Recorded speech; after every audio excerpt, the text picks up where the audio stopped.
having a nice year here on the SCG Tour, and both 4-0 here in Baltimore. Two of the very best. You're about to watch them play. Jadine, for my money, putting out some of the very best content for Magic the Gathering on Star City Games or anywhere else. And her article this week in particular was a banger.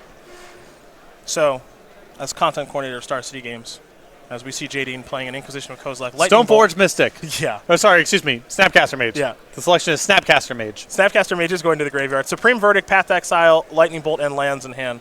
As the online content coordinator and editor of Star City Games, Jadine is the best writer on our website. Yeah.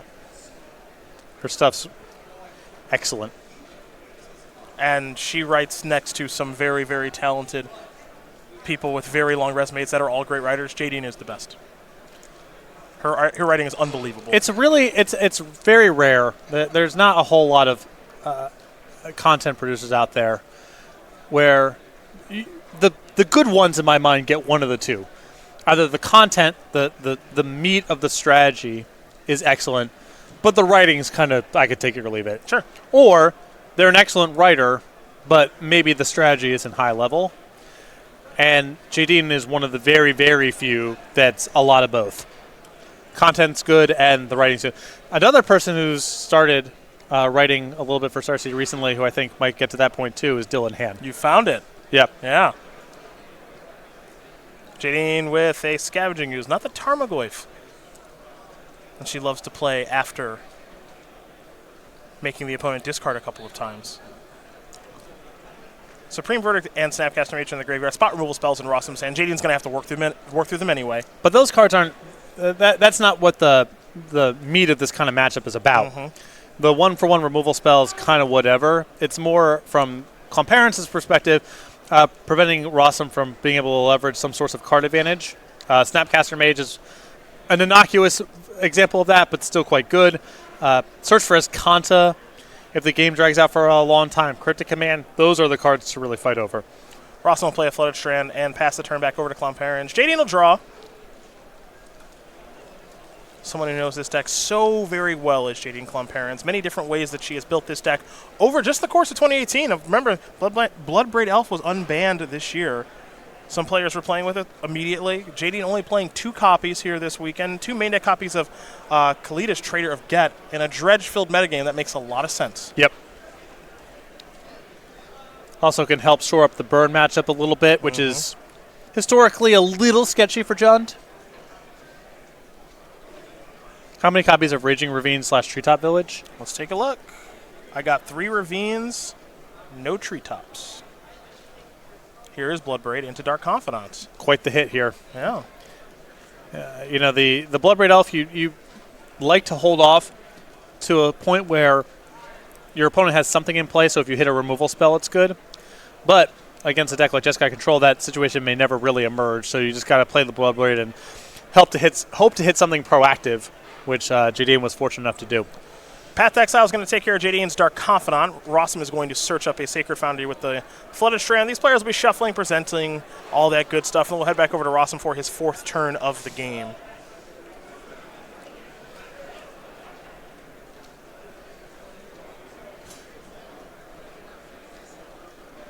Rosum with an island. That's triple blue for Cryptic Command.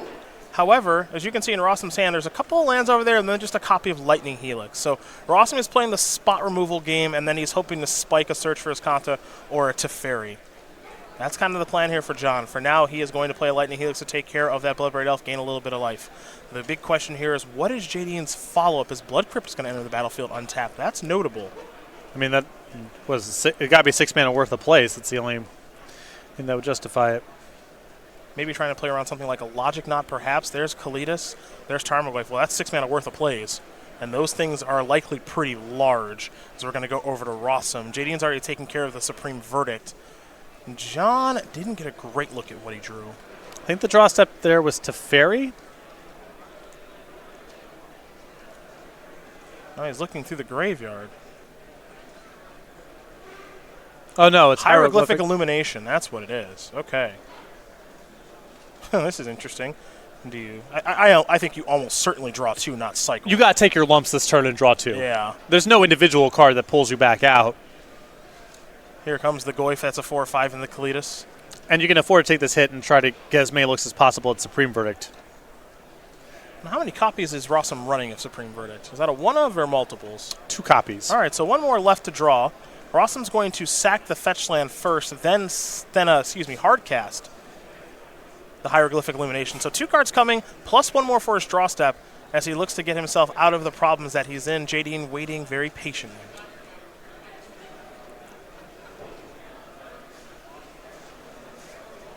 Oh, now he's drawing a card.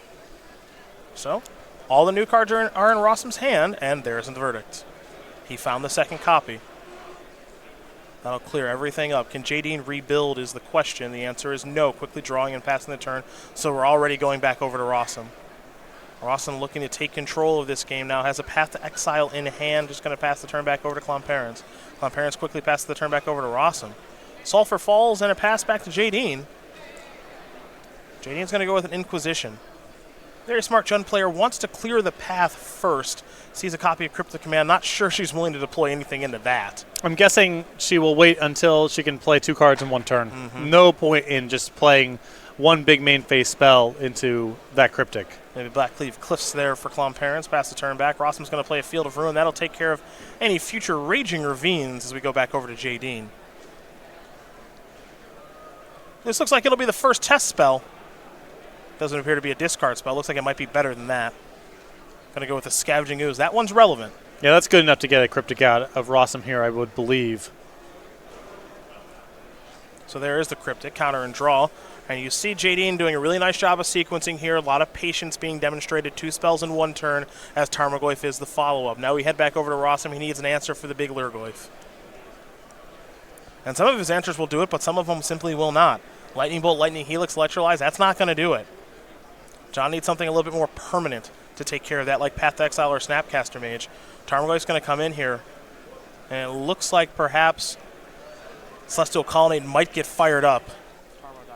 I mean, that Goyf's got to be bigger than Colonnade if the game's gone on this long. And we can confirm that with the Tarmo die that's on the screen. It's a 4 or 5. Blackleaf Cliffs there for Klomparens under the battlefield tapped. Looks like Rosum's going to fall down to 4. He'll be facing lethal next turn.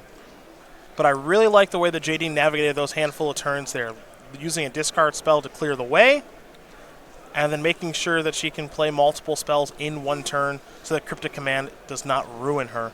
A Field of Ruin is going to take care of the Stomping Ground. Jadine looks like got a basic and will shuffle. John's going to do the same thing.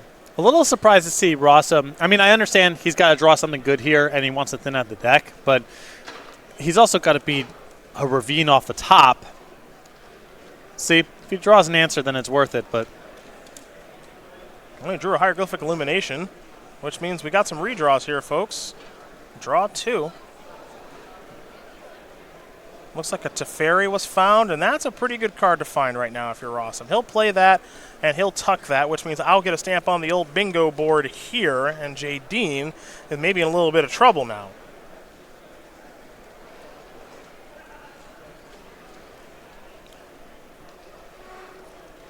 I mean, this is it. I think that Klomparens' position gets really bad here if she does not have something proactive. Well, we know what happens when Teferi sticks around in Standard. It doesn't really change much if it sticks around in Modern, folks. Looks like Jadine might have a discard spell here.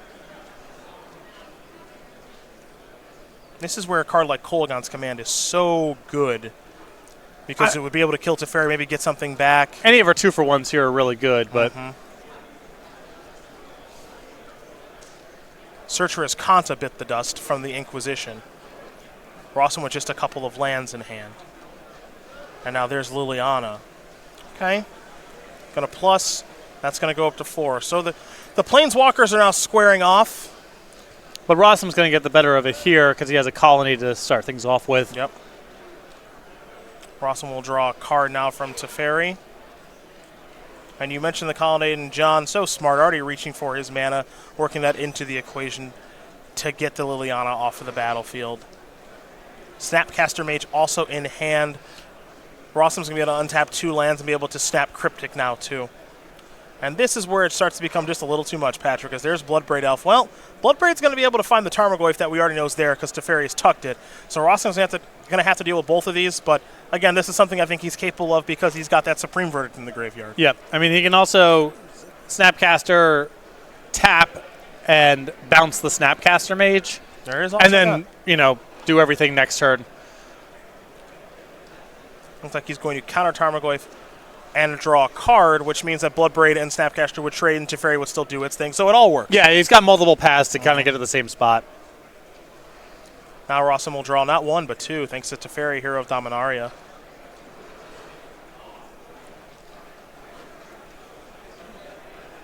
There'll be a Celestial Colonnade there that'll enter the battlefield tapped and then untap because of Teferi. Jadine's going to draw some good ones here the next handful of turns. Going to start with the Tarmogoyf.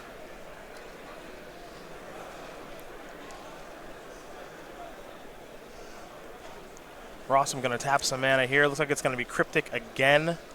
Cryptic Command's going to counter and bounce the Snapcaster Mage. Rosum is ready with the Colonnade to block that Bloodbraid Elf. John's so good at playing Jeskai Control, especially his uses of Snapcaster Mage and Cryptic Command.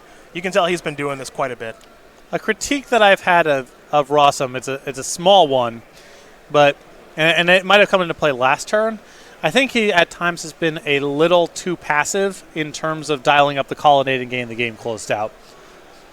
Last turn was close. It really depends on the particulars of the mana. I thought he might have been in a position to attack, but fortunately he took the opportunity this turn to do it. It'll be an Electrolyze to take care of the Bloodbraid Elf and the game. Jonathan Rossum's going to win game number one here over Jadine Klomparens. Jeskai Control up a game here over Jun. Timely top decks there from Rosum. Hieroglyphic Illumination. You see why it's in the deck. A little bit better than Opt. Looking for some card density as opposed to card selection. In this matchup, it's way better. Yeah. It's a big difference. Both players will take a look at their sideboards. We will start with Jadine Klomparens on your left. 3 Fulminator Mages, a lot of 2-ofs here in Surgical Extraction, Nihil Spellbomb, and Collective Brutality. And then we'll take a look at the 6 1-ofs and Engineered Explosives, Ancient Grudge, Kitchen Finks, Maelstrom Pulse, Bitter Blossom, and Grafdigger's Cage. Really like the Bitter Blossom in this matchup. I like the Fulminator Mages as well, just to break up the mana, and also Colonnade is a problematic card in the long game. Something really good to get back with Kolaghan's command. I think the Kitchen Finks is fine, and I mean the Nihil Spellbomb, Surgical Extraction, depending on how many dead cards she wants to cut, those could come in as well. For Rosum's side of things, it's a varied sideboard in 2 Ceremonious Rejection, 2 Dispel, 2 Surgical Extraction, 2 Celestial Purge, 2 Vendilion Click, 5 1-ofs and Engineered Explosives, Abrade, Negate, Baneslayer Angel, and Lyra Dawnbringer. Like the Negate, like the Celestial Purges, just fine, and might be a good matchup for Baneslayer and Lyra. Well, I think what I like about Baneslayer and Lyra, we've seen this against Jun before, is that it keeps them honest. They have to leave Summer Rule in or they'll lose to these cards. Yeah. Now, the thing is that it may not line up necessarily the right way because Jadine's already going to start by probably cutting her bolts and her pushes and keeping in the Assassin's Trophy Maelstrom Pulse type of stuff that can interact with Planeswalkers. Baneslayer Angel and Lyra don't play well against those cards, but if the game drags out for a long time, it's just one more extremely powerful card that he's drawing to. Those are the options there for both players. We get ready here for game number 2 in just a moment. You see both players having some fun in the feature match area. It's competitive, but it's fun here on the SCG Tour. And if you do very well here on the SCG Tour like Aaron Barrich, you could be a 1/1 Soldier token. Aaron Barrich won our Season 1 Invitational at SCG-Con Summer earlier this year. He wanted his likeness on a token. This is what he selected with his trademark hat. A couple ways to go about getting this token. You picked up 3 today? I picked up quite a few. Yeah. Could have been more if I really wanted to jam SCG, but I decided to let them off easy. Anyway, easiest way, come to any Opener Classic. Comes with this token, though not for that much longer because we're going to have an Invitational coming up in a week and then a new token. So what you probably should do is place an order from StarCityGames.com, $5 or greater, and it will come with this token. Aaron Barrich, your Season 1 Invitational champion, maybe looking to go back-to-back like his teammate at Las Vegas 2 weeks ago, and Tom the Boss Ross, who we expect to see at that Season 2 Invitational next weekend. Along with Aaron, we're looking forward to that tournament. And we're looking forward to seeing more of Jonathan Rosum here, folks. Very, very good Magic player is Jonathan Rosum. Same thing can be said about Jadine Klomparens as well. For Rosum, the 20-year-old from Spencer, Massachusetts, 11 top 8s with 1 open win. He sings, he acts, he loves Jeskai. He doesn't love humans so much. Former Hearthstone grinder and the captain of the Bryant University TESPA team, and was the co-drum major of the David Powdy High School marching band and captain of the show choir. He's very talented in many different things, up to and including playing Jeskai Control here on the SCG Tour. Yeah. Number of results, though primarily with humans. It's where he's been at his most successful last year.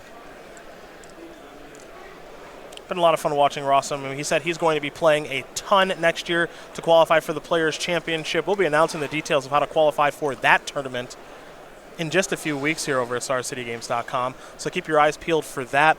One of our favorite tournaments is back in 2019, and wouldn't surprise me one bit to see either one of these players there. Not at all.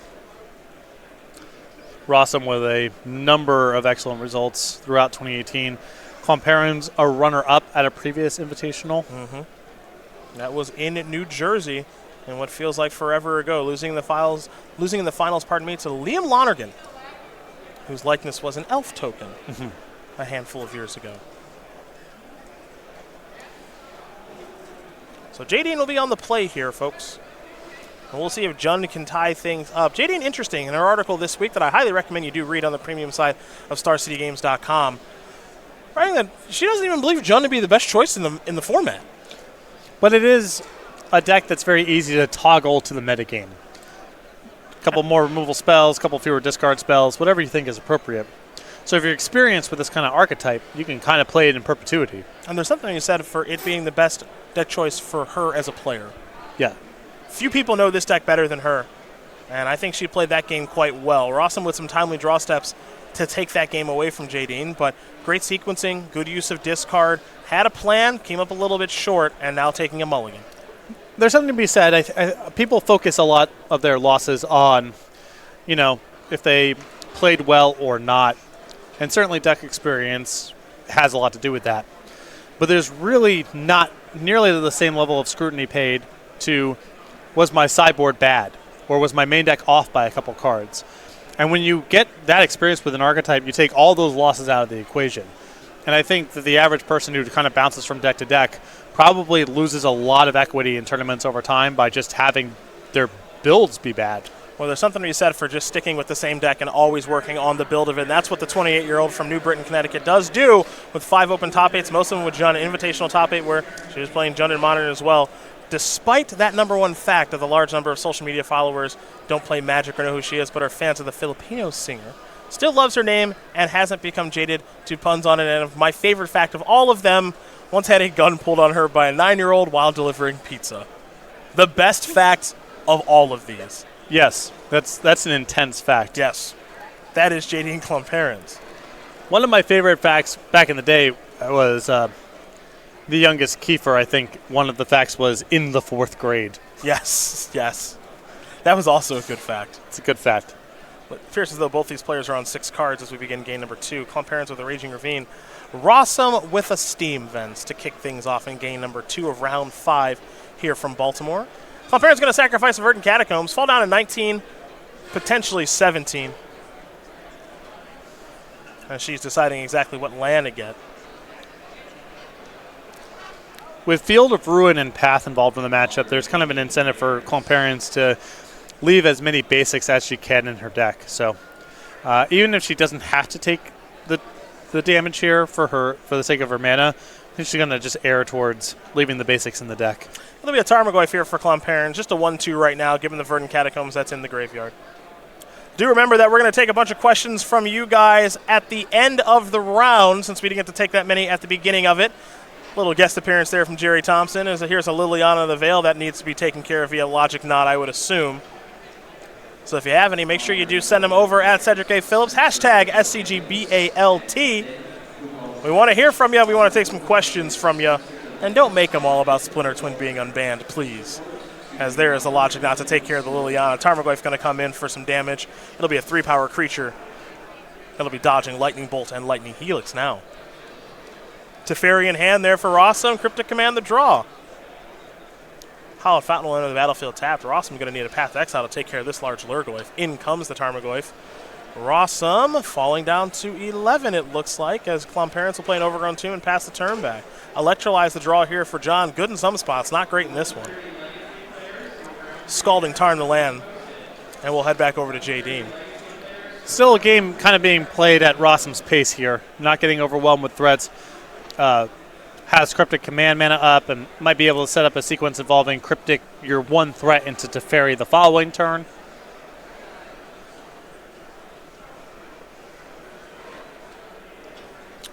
Most did not expect Teferi to make it in Modern. Expected to be a very good standard card, which it is, but I think most expected Jace the Mind Sculptor to be the Planeswalker of choice for this style of deck. And sometimes we do see that card in here, but Teferi has really shown just how dominant it can be. Last game, a great example. Yeah, well, Teferi is better kind of, I think, in the more natural spots where you don't want to play Jace without protection anyway, so getting to untap the 2 lands effectively makes Teferi cheaper. Jace still has its spots, I think, in some of the more combo matchups where the difference between 4 and 5 is significant. I think, for example, against Tron, Jace is a much better Planeswalker to have in your deck than Teferi. But in a matchup like this, where you kind of want to play the Planeswalker and then cover it against interaction, Teferi is much better than Jace. Rosum's going to play Cryptic Command. He's going to bounce Tarmogoyf and draw a card. That's going to clear the battlefield for the very powerful Planeswalker in Teferi if Rosum wants to deploy it this turn, assuming he has the resources to do so. Lightning Bolt to draw for the turn. Rosum does have land number 5. Teferi can come down, and it's such a powerful card because it's able to even survive a hit from Raging Ravine. Yep. And Rosum's also drawn a Lightning Bolt, so if Klomparens spends her turn firing up the Ravine, that's just game. Yeah, this turn could be a disaster. It's over. Again, that's what makes Teferi so tough. And I'd be surprised if Rosum doesn't deploy it here. He is at 7. Life total isn't the highest thing I've ever seen. Cracking a fetch land brings him down to 6, could die to double bolt. There's definitely some cost to doing this. But again, if this works out for John, the game might just end on the spot in his favor. And how many bolts are left in Klomparens' deck has to be part of the calculus here, too. Absolutely.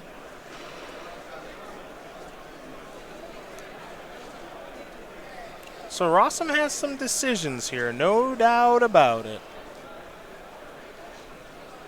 He'll start by sacrificing the fetch land and falling down to 6. It's not no risk, but I think this is a really... And maybe if it was game 1, you'd feel different. But I think this is a pretty good spot to try to just deploy Teferi and try to pull way far ahead. And the thing about Teferi in a spot like this, or at least it feels that way to me, especially with the Lightning Bolt in hand for John and a Snapcaster Mage, if he's able to make it to his next turn with Teferi intact, it just seems like it's over. And he's going to go for it right now. Here is Teferi. Jadine is reaching for the hand.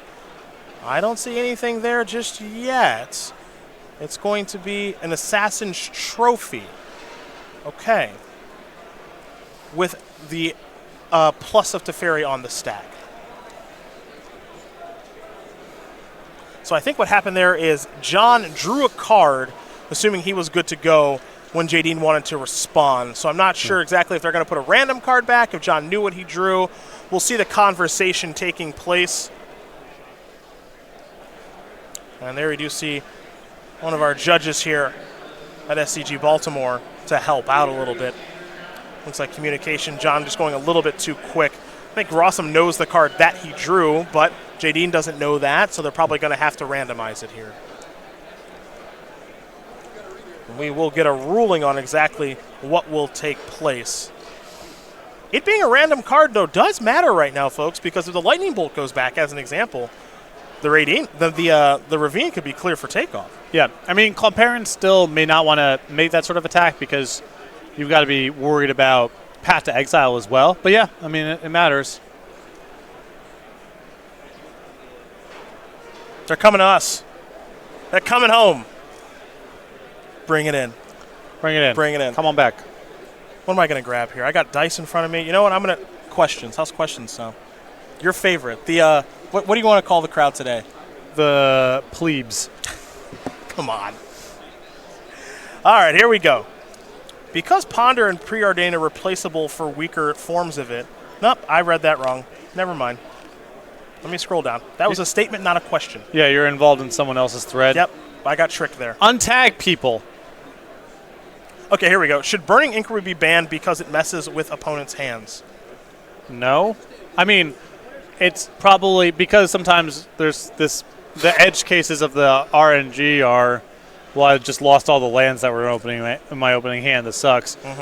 It's probably not good for Burning Inquiry to be involved in the best deck in the format, and it's something to monitor, like how prevalent the card is. But no, just because it's messes with your opponent's hand. All right. Whatever. That happens sometimes. Looks like we got one coming in hot here from Todd Anderson. This is never good. Oh, question for P. Sully, not for me. Okay. I'm enjoying these katana sleeves, by the way. These shuffle nice. Yeah, they do. February 1st. February 1st. Question for P. Sully. Why is Modern a horror show, and how would you fix it? I don't think it's a horror show. I don't either. I think that when you have a heavily iterated, non-rotating format, you're going to have all the issues you have with the card pool expanding, decks getting more powerful, strategies becoming more extreme over time, and the interaction you're having not necessarily lining up with your opponent the wrong way, the die roll mattering a ton, all that. That all adds up over time. With that said, I don't know, people show up to a bunch of events, it's well attended, and there seems to be a healthy number of diverse decks and individual cards that show up. Okay. So I'm not exactly sure what's trying to be fixed. If you're saying, like, either you want an entirely different experience, or you basically want to play Legacy. The solutions that people bring up when they talk about it is, well, Force of Will should be a card, so that way you can cover yourself from the degenerate decks or whatever. Or you should be able to play with Wasteland and punish people who load up on, Tron pieces. Yeah, right, sure. exactly. And I just think that's a different experience. That's not a better one, necessarily. It's just a different format. Right. That's just all. a different format. That's all. I think that the biggest thing about Modern is you just you have to know what you're coming into with eyes wide open. Right. That's just like all it everything. is. Just like everything else. Just like everything else. Yeah. So I'm not sure when you're talking about how to fix it, you're assuming a lot about my position of it needing to be fixed. And without narrowing down on exactly what you're talking about, I'm sort of guessing. Yeah. The criticisms that it's always the same criticism of it's a stupid die roll format where your deck choices don't matter, and I just don't think that's true. So I don't think that's true. I can't engage with that sort of broad critique. If you can narrow down what you're talking about, then we can talk about something more narrow. Yeah. I think the biggest example to Modern where people say it's kind of this like ridiculously strange format where these turn 3 kills and all these things happen and there's not much room for innovation and stuff like that. Not to harp on Jerry here, but I think what he did at Pro Tour Rivals of Ixalan playing, that was really the debut or the coming out party for Maru Pyromancer, which is a very, in my opinion, fair deck. Yeah. What it's doing. Does it have good cards? Yes. Faithless Looting, awesome card. Lingering is an awesome card. Lots of other stuff, but like this was a discard Faithless Looting, some copies of Blood Moon, depending on which build he was playing in that week, and I can't remember off the top of my head for sure. Bedlam Reveler, Kolaghan's Command. Like, that stuff's all good because those are all good cards, but that's not a turn 3 kill deck. Yeah. That's just a totally fine, normal value deck. So, and also the solutions that often involve making the answers better or making the games go on for a long time. Are you that sure that getting Cryptic to Teferied every single round is that fun? It's fun a small amount of the time. Right. So the target should be make sure everything's sort of showing up a little bit rather than prop up any one particular strategy or card. Yep. And I think the blue control decks are certainly fine. People play them. They're not the best thing going on, most likely. But, I don't think the slow the format down, make the answers better, whatever type of stuff necessarily leads to a better world either. Interesting question here from Neil Crabtree. Which is better, steak or grilled salmon, and why is the answer salmon? I don't like answering the questions when the person has already answered the question. Yeah. And that's also just that's a cheap writing trick. I agree. It's played out, not engaging with it. Next question. There you go. Was that an act of violence? It wasn't an act of violence. Good. Just that sort of comedic framework, that trope, I'm off it. I'm not engaging with it anymore. He just no-sold that. You ready for this one? This is one of your other favorites. I know you said no twin asks, but just breaking the rules. Should I keep it? Should I keep going? Keep talking. All right.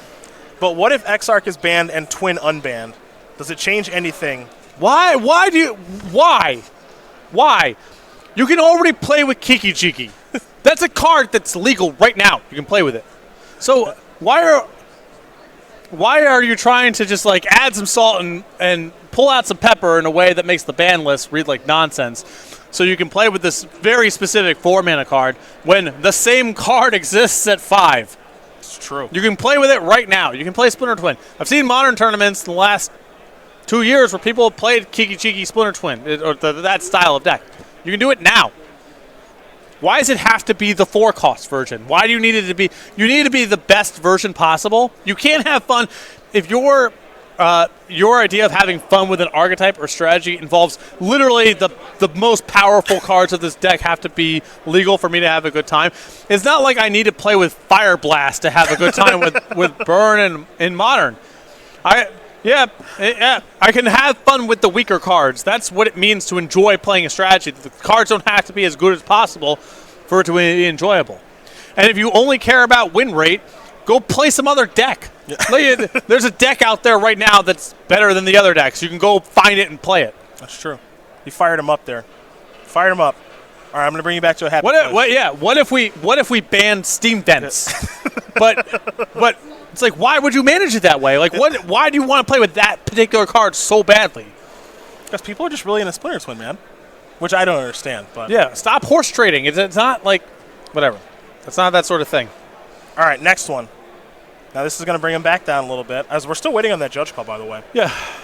Do you think the Clippers can sustain this play for the rest of the season? No, but I think they could. I mean, winning high 40s, low 50s, and maybe winning a round in the playoffs seems realistic, whereas coming into the season, that even as optimistic as I am about my squad, I would not have guessed it.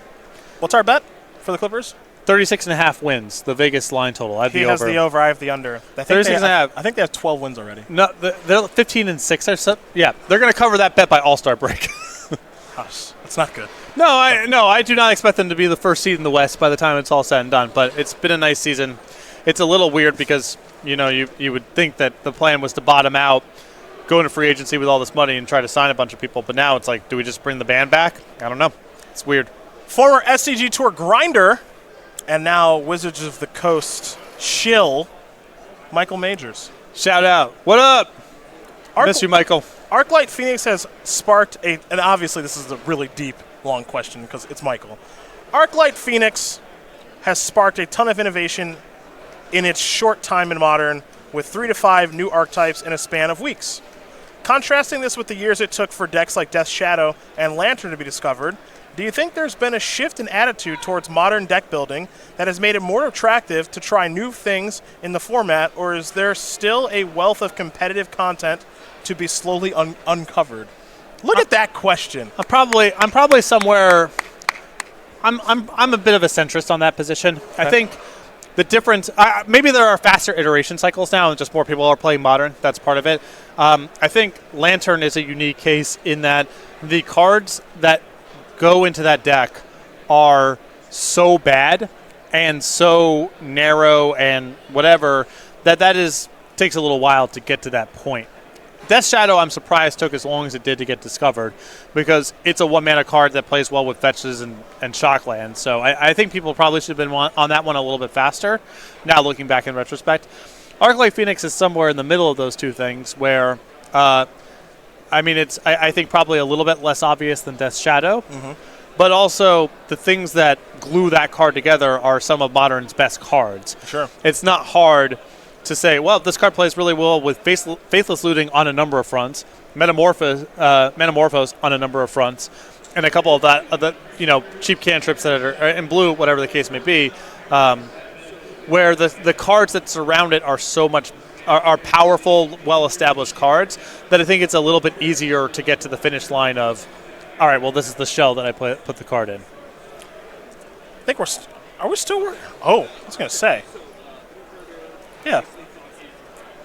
I was a little surprised it took so long. It's a hidden card error. Take a card from his hand, shuffle it back, put it on top of his deck. And now Assassin's Trophy resolves. Rosum gets a land untapped, basic. And then his lands are untapped from Teferi, and he's already drawn the card from the Teferi. There we go. Don't make me put on the blue shirts. Don't make me do it, because there will be a lot of wrong rulings then. A lot of them. We got Julian John playing Aaron Barrich behind John Rossum.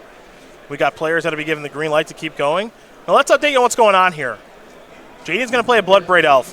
John's at 6, Jadine's at 17. John is trying to take control of this game. He's close. He tried to tap out for Teferi. Jadine had an answer in Assassin's Trophy. Jadine still got that Raging Ravine, but we know that John lost a card at random. We don't know if it was a Lightning Bolt or not, though, that he had in his hand. And Jadine actually has a Lightning Bolt in her hand right now. Going to start by plussing the Liliana that's resolved from the Bloodbraid Elf, it appears. Not yet. Gonna start here. Yes. Now remember, Rosum had to shuffle a card back into his deck at random from that judge ruling. So we're all caught up, and we'll have more questions from you.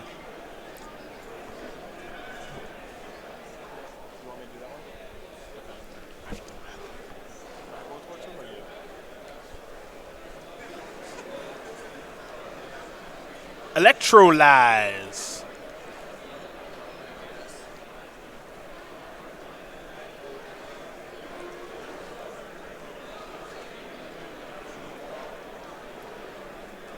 Trying to see here if Klomparens wants to go up with Liliana. I mean, obviously it's a signal about the quality of her hand if she's unwilling to do it. Yeah, it's a question of, right now, do I want to activate it at all or not? And Jadine is, it appears, as skilled as she is with this deck, to be a little bit unsure of herself. Well, this is a tough call. Yeah. Okay, so here's Goyf. And her hand must be so good that she does not want to. Do you want to know, I don't know if this qualifies as a hot take, but it's a take of sorts. Okay. I think Liliana of the Veil is wildly overrated against control decks. I do not find that to be a hot take. I find that to be an accurate take. I think it has, there's every once in a while where it does the thing that it suggests that it's going to do, and then it's awesome. But often it's just, well, they can play empty-handed better than you can, or they get Azcanta transformed, or they just sort of play through it in Cryptic or Snap Bolted or whatever, and your cards post-board, you need more mana to do your thing, so each of you discarding a land is probably better for them than it is for you. I've seen enough games and have played enough games with this type of strategy where the control decks don't panic when Liliana shows up. If Liliana resolves on turn 3 and there's pressure with Liliana, sure. Right. In a situation like this, Or you're missing land drops and you're just getting, Yeah. then it can be good. But I think on the whole, it is overrated. You're not going to board it out, but you're not. You shouldn't be keeping hands off of it. Yeah. That's how I feel about it. It's all just part of the plan.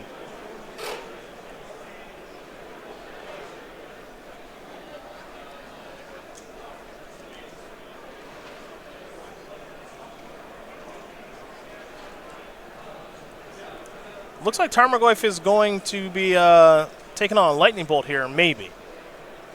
Well, Klomparens again signaling some hand strength here by moving into combat with the Liliana available as the first order of business. Here's Snapcaster Mage.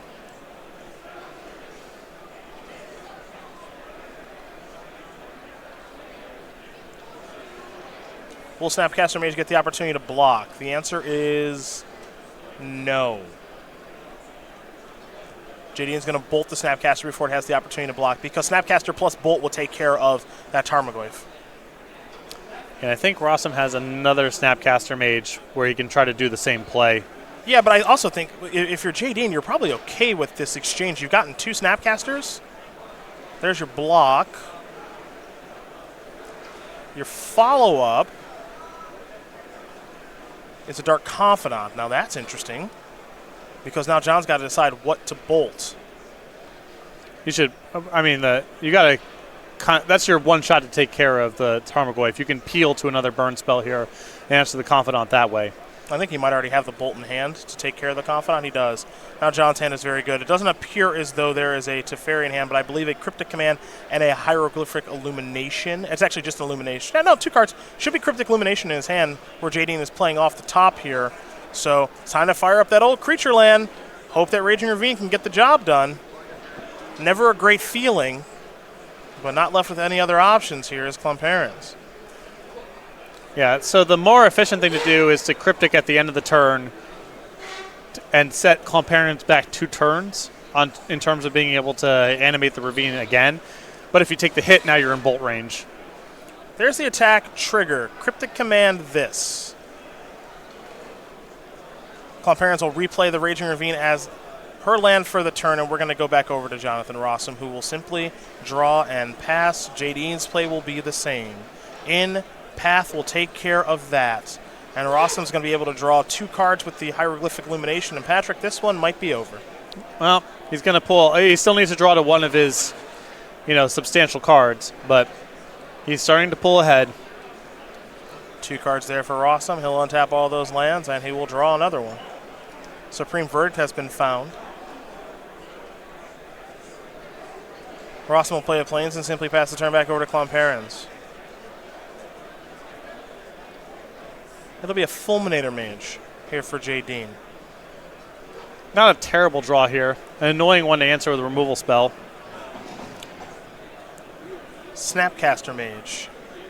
Illumination, 2 more cards. An expensive way to draw 2 more, but just getting deeper into the deck. Again, it's about card density here for Rosum, not so much card selection. And now here's 2 mana. And this was the one Klomparens didn't want to see. Because Search for Azcanta will be transforming next turn, unless there's an answer for it. And yes, there's a Fulminator Mage on the battlefield, but I imagine that John will take care of the Fulminator Mage before transforming that Search for Azcanta. I'm actually a little surprised there that, it's just Celestial Purge. Surprised by what? Oh, I was going to say that that he was willing to deploy the Colony that turn if the plan was to blow up the Fulminator Mage anyway. Sure. But I think Rossum's thinking, he can afford to just trade resources that way as long as he's spending his mana efficiently, because he's going to bury Klomparens with all the extra cards. And even a small thing here from Klomparens. I know you talked about how passive he is sometimes in some of the games he plays. Like the Snapcaster Mage not attacking that turn. Doesn't want to get cheesed out by Bloodbraid Elf somehow. Something like that where he's got maybe 1 more turn to spare, activate the Azcanta, take it home that way. When all is said and done, Jadine's going to extend the hand as Jonathan Ross